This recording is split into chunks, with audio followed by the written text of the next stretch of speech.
You've done everything right. You cut back on red meat, you stayed away from salt, you never missed a single pill, yet every time the lab results come in, your creatinine keeps climbing. Why? What if the silent killer destroying your kidneys isn't sugar or protein or even medication side effects? What if it's the innocent bowl of rice sitting on your plate right now? Hi, I'm Dr. Richard Hale, and before you take another bite of what you believe is healthy, I need you to hear this because the very grain you've trusted for decades might be accelerating your kidney damage faster than any bad habit you've ever had. Every serving could be flooding your bloodstream with minerals your kidneys can no longer filter, leaving behind microscopic scars that grow with every meal. The same food doctors once called heart healthy can quietly harden your arteries, raise your phosphorus, and push your kidneys closer to failure, all without a single warning sign until it's too late. This isn't scare talk. It's data I've seen in real patients, people who were doing everything right and still ended up in my clinic terrified because no one told them the truth about rice. But here's the good news. Once you understand how different rice varieties affect your kidneys, you can reverse the damage, lower your creatinine, and regain the energy you thought was gone for good.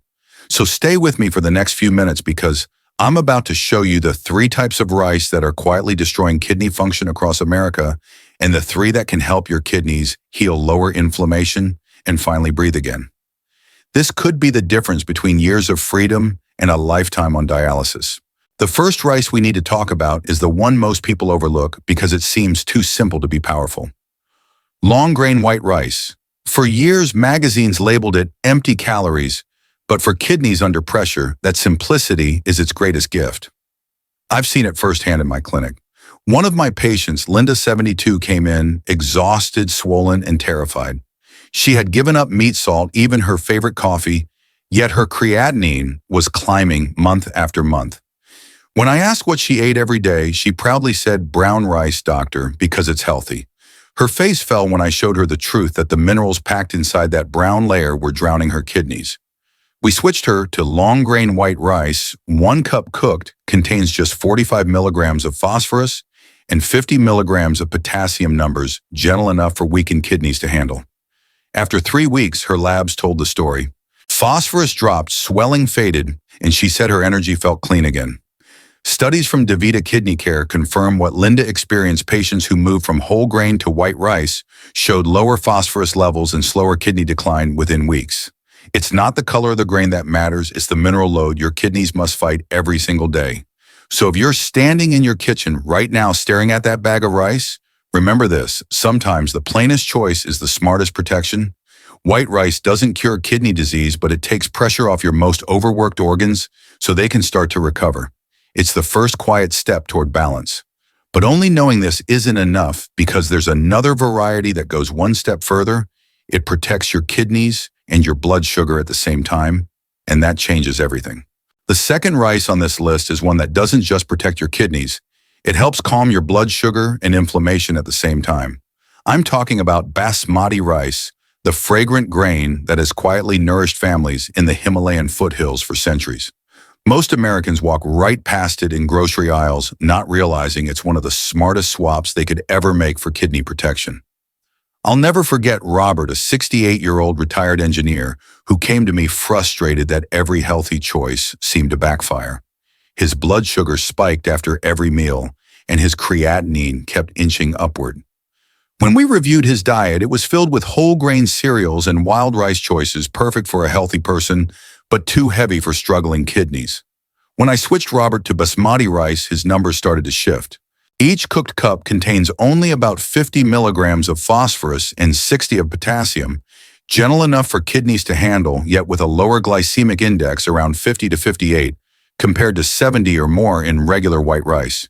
That means no sharp sugar spikes, no vascular stress, no sudden pressure on delicate kidney capillaries. The secret is its resistant starch, a slow-digesting carbohydrate that feeds your gut's good bacteria. When those microbes thrive, they release compounds that lower inflammation throughout the body, including inside your kidneys. Within 3 months, Robert's swelling decreased, his glucose normalized, and he told me he finally felt steady again. Studies from nephrology dietitians confirm this pattern. Basmati eaters often show slower kidney decline over a year compared to other rice consumers. So if you're managing both high creatinine and blood sugar basmati, maybe you're missing bridge. But only knowing this isn't enough because the next rice might surprise you. It offers the comfort of home-cooked flavor, yet remains just as safe for your kidneys, and that's where many people rediscover joy in eating again. The third rice might already be sitting in your pantry right now, waiting for its redemption story. Jasmine rice, soft, aromatic, and loved in countless Asian dishes, often gets dismissed as just another white rice. But when kidney numbers start climbing, it becomes a hidden ally that turns everyday meals into something your body can actually thank you for. I remember Martha, 65, who came to me after being told she'd have to give up all rice because of her stage 3 kidney disease. She was heartbroken. Food was her love language, and she said, "Doctor, if I can't enjoy a warm bowl of rice again, what's left?" I smiled and told her, "There's always a way if you understand the science." Each cup of jasmine rice delivers only 44 milligrams of phosphorus and 48 milligrams of potassium, nearly identical to long-grain white rice. That means her kidneys could process it without the heavy strain that comes from darker mineral-loaded grains. The key was portion control. I taught her to measure just half a cup per meal and fill the rest of her plate with low-potassium vegetables like cucumbers, bell peppers, or cauliflower. The result? After a few weeks, her swelling eased, her energy lifted, and she sent me a picture of her favorite jasmine rice bowl with a note that said, "Still living, still smiling." Research from U.S. clinical nutrition studies backs this up. Jasmine rice, when eaten mindfully, maintains safe mineral levels and supports steady blood sugar. Its familiar aroma and fluffy texture help patients stick to kidney-friendly plans longer because it doesn't feel like deprivation, it feels like home. So if you've been craving flavor without fear, jasmine rice gives you both. But only knowing this isn't enough because the next part will open your eyes to the so-called healthy rice varieties that are quietly destroying kidneys across America. And one of them might already be in your bowl tonight. Now here's where things take a sharp turn, because the rice that most Americans think of as healthy may actually be the one accelerating kidney damage the fastest. I'm talking about brown rice. It's been marketed for decades as the smarter, more nutritious choice. But when your kidneys are struggling, those same nutrients turn toxic. I'll never forget George, a retired firefighter who came to me determined to eat clean. His pantry looked like a health store filled with brown rice, quinoa, and supplements. Yet his blood tests told a different story. His phosphorus levels were almost double the normal range, and his creatinine kept climbing. What George didn't know is that the very layer giving brown rice its whole grain image is the same layer packing it with phosphorus and potassium. A half cup of cooked brown rice contains around 81 milligrams of phosphorus, nearly twice as much as a full cup of white rice. For kidneys that can't filter minerals effectively, that excess becomes poison. The National Kidney Foundation warns that excess phosphorus doesn't just stress your kidneys, it pulls calcium from your bones and deposits it into your arteries, leading to hardened vessels, heart attacks, and strokes. Studies have also shown that brown rice absorbs more arsenic from soil and water than white rice, another hidden toxin most people never hear about. So if you've been clinging to brown rice believing it protects your heart, it's time to rethink everything. What's healthy for the heart of a young athlete can be deadly for aging kidneys already fighting to survive. The truth is uncomfortable, but it's liberating because once you know it, you can act. But only knowing this isn't enough because the next rice coming up makes brown rice look almost safe, and what it does to your blood chemistry might shock you. The next rice takes the danger up another level. It looks exotic, sold in fancy restaurants and labeled as premium superfood.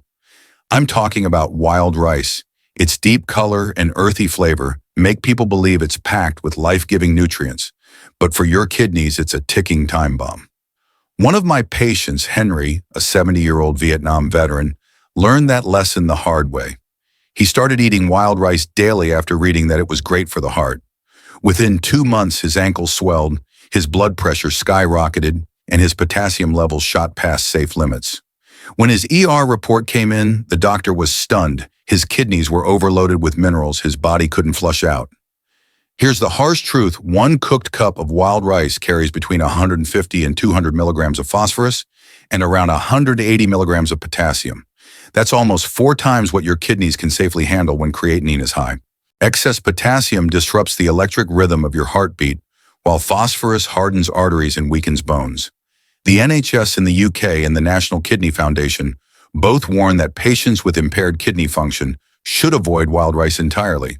It's not just about what you eat, it's about what your kidneys can survive processing. For Henry, switching back to low mineral grains stabilized his heart rhythm and dropped his creatinine within weeks. So if you've been proud of choosing natural grains thinking more color means more health, it's time to pause. Wild rice may nourish the healthy, but it punishes the vulnerable. The lesson here is simple but vital. Your kidneys don't need more nutrients, they need less burden. But only knowing this isn't enough, because the final rice we're about to expose hides a silent crystal-forming compound that can literally tear through kidney tissue, and most people have no idea it's happening until it's too late. And now we reach the final rice, the one that hides behind glowing magazine headlines and Instagram posts showing purple bowls with avocado and microgreens. It's called black rice, or forbidden rice, once reserved for Chinese royalty and now marketed as an antioxidant miracle. But for kidneys fighting to survive, it's a slow-motion disaster. I remember Julia, a 63-year-old yoga teacher who came to my clinic with severe fatigue and back pain. She told me proudly, "I've been eating black rice every day because it's rich in anthocyanins." Her belief was pure. The problem was chemical. Each cup of black rice carries around 180 milligrams of phosphorus, 220 milligrams of potassium, and something far more dangerous, oxalates. These sharp microscopic crystals form when oxalate binds with calcium in your blood. In healthy kidneys, they're filtered out easily. But when your filtration rate drops, those crystals start embedding themselves into kidney tissue, slicing through delicate nephrons like glass. Julia's scans revealed the truth: tiny calcium oxalate deposits spreading through her kidneys, mimicking kidney stones. It wasn't her workouts or hydration that hurt her. It was the rice she thought was healing her. Studies published by the National Library of Medicine confirm how oxalate buildup accelerates kidney scarring and stone formation in patients with reduced kidney function. That's why I tell my patients what strengthens a healthy body can destroy a damaged one. Antioxidants mean nothing if they come packaged with toxins your kidneys can't clear. After replacing black rice with safer options like white or jasmine, Julia's pain eased and her labs improved within a month. So the next time you see black rice labeled as superfood, remember this royalty may have eaten it for beauty, but your kidneys will pay the price for every serving. But only knowing this isn't enough, because understanding the damage is just step one. The real power lies in knowing how to rebuild and protect your kidneys starting today. Understanding which rice to avoid is just one side of the story. The other half, the part that determines whether your kidneys recover or continue to decline, lies in how you cook, combine, and consume the rice that's actually safe. I've seen so many patients make the right food choice, then cancel its benefits because of one small mistake. That's why this next part matters more than any label or brand name. Let's start with something simple but powerful: portion control. Your kidneys don't need a mountain of rice, they need consistency and moderation. I always tell my patients, use a real measuring cup, not your eyes. Half a cup of cooked white basmati or jasmine rice per meal is enough. This portion keeps phosphorus and potassium levels in a safe range and prevents the spikes that force your kidneys to work overtime. When you spread those servings between lunch and dinner, you give your body a steady, manageable load instead of a heavy burst. Now, the way you cook your rice can either help or harm your filtration system. Always rinse your grains under cold running water for at least 30 seconds to remove surface starch and residual toxins. Then use extra water, 3 cups for every 1 cup of dry rice, and drain the excess after cooking. This simple method, proven in multiple food safety studies, cuts arsenic levels by up to 30%. It's an easy step that buys your kidneys time and protection. But rice doesn't exist alone on your plate. What you pair it with determines how it behaves inside your body. Load your meals with low potassium vegetables, cucumbers, bell peppers, cauliflower, and green beans. These foods fill your stomach without overloading your bloodstream with minerals. Use herbs, lemon juice, or a drizzle of olive oil for flavor instead of salt or sauces that trap fluid and stress your kidneys. And don't forget hydration. 6 to 8 glasses of water a day help your kidneys flush waste and maintain steady pressure unless your doctor has given you different fluid limits. When patients follow these simple adjustments, I see results fast. Energy returns, swelling fades, even creatinine begins to drop within weeks. That's the power of combining the right food with the right habits. Because every meal is a decision, one that either helps your kidneys heal or pushes them closer to failure. But only knowing this isn't enough, because in the final part, I'll show you how these daily habits transform from temporary fixes into a lifelong shield that keeps your kidneys strong for years to come. You've just learned what most doctors never take the time to explain, that the rice you choose every day can either protect your kidneys or quietly destroy them. But here's what I want you to remember. Kidney decline is not a life sentence. Your body is remarkably capable of healing when you give it the right conditions. Every small change, every meal you adjust, every glass of water you drink, every mindful portion you measure becomes one more step toward balance, energy, and freedom from fear. I've seen it in my patients again and again. When they switch to the right rice, watch their portions, and stay consistent, their creatinine numbers start to move in the right direction.